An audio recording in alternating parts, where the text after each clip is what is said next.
declared, stomping his foot and splashing salt water over all of their feet as the other passengers voiced their agreement. "So, did you see it? The plague?" asked Claire. She dropped her voice to a dramatic whisper mid-sentence when the mother made a sharp clicking sound in her direction. "No." "You sure?" Claire pressed. Her face was taut with the thrill of someone who'd never experienced real danger. "I hear it sends you mad before you die. Sets you tearing at everyone. Like a beast, I hear. And then blood comes out of your eyes and you fall down dead, just like that." "Claire!" hissed her friend. "Oh, hush, Nav. I'm not saying anything people don't know already." Lalil had seen plague victims, dripping silver pus from their eyes and mouths. She'd packed snow into their wounds until the cold killed the infection. Those people she'd managed to cure.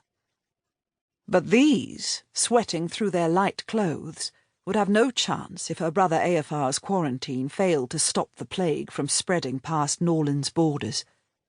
Just one splinter or scrape would turn that woman with the tousled hair, the old man, the little boy, into monsters. She knew exactly how they would look as they screamed in pain, how their limbs would twist as they clawed at themselves and each other, spreading the infection. "Please tell me we're almost there," said Ro Eregador. "Or kill me. I'll leave the choice to you. Oh, and never, ever let me eat again." A few of the other passengers glanced up. She'd warned Ro not to assume the islanders wouldn't be able to hear him speaking Norlander, but as usual he hadn't listened. He shifted a little in his corner. From the greenish hue of his skin, he was going to be sick again. And she really didn't want a second look at the sausages they'd eaten on the last quay. "Breathe through your nose." "Good idea, because the smell of fish is what I need right now," he snapped. But he was too much on edge for his sarcasm to bite.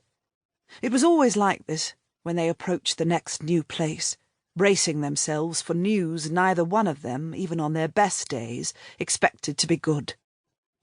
Every creaking boat, jolting cart, and muddy trudge brought them a little closer, but she could feel time sputtering, like a lamp sucking up the last few drops of oil, with no way of knowing when the light would snuff out for good. "Fog's getting thicker," the ferryman grumbled.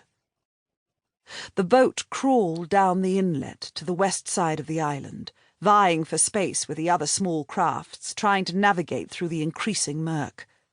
The ramshackle pier gradually took shape, followed by the usual boxy silhouettes of taverns, brothels, moneylenders, and jails. 5 ships bobbed in the deep bay. The wind wasn't strong enough to lift their flags, but one look was enough to tell her that the Argent wasn't there. Lalil could taste the sourness of Ro's disappointment as strongly as her own. "Papers!" an official bellowed, as he settled his bulk at the top of the gangway, scratching his beard. The ferryman held out a tattered card. The official grunted and gestured the passengers out. Come on, let's be having you." Lalil followed the 2 girls up the gangway. The inspector's glance dipped under her wide-brimmed hat without interest, but lingered on the heavily tarnished hilt of Strife's Bane. She hunched her shoulders a little and sulked while she waited. Another cheap mercenary washing up like garbage in these backwater islands. Finally he waved her up the slimy gangplank.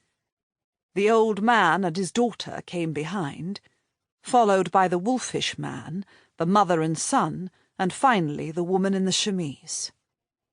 "You, Norlander, you stay there." Ro, of course, every time. "No Norlanders get in without a pass. You got a pass or not?"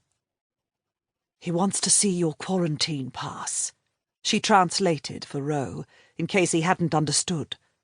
She made sure to keep her shoulders at the same indolent angle and crossed her arms in front of her as if her sword was the last thing on her mind. "You 2 together, then?"